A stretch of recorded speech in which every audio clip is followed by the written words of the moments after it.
Hihintayin mo pa na lulubog yung araw para hindi masyadong mainit, gano'n. Or kapag umuulan naman, hintayin pa namin na titila yung ulan para lang maitaas yung isda namin. Tila babalikan na lamang ni Jasmine ang naging karanasan sa pagtatrabaho sa Sual Fishing Port. Ang nooy pahirapang sitwasyon kasi sa tuwing nagkakaroon ng produksyon ng bangus, mas naging moderno na. Ito'y matapos isaayos at ipasakamay na ang bagong Sual Fishing Port. Dito, mas pinalawak na ang pier, may maayos na ring silungan, at higit sa lahat, may malawak at disente na ring cold storage at processing facility.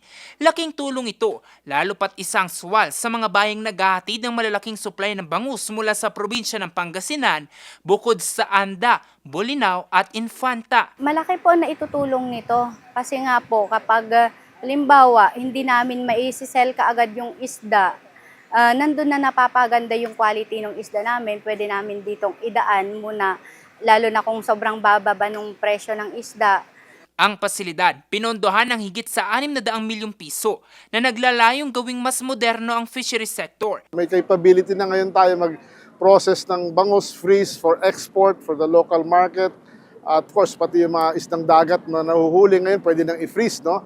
Para makarating sa lahat ng parte ng Pilipinas. Laking pasasalamat naman ni Pangasinan Governor Ramon Monmon Gico III.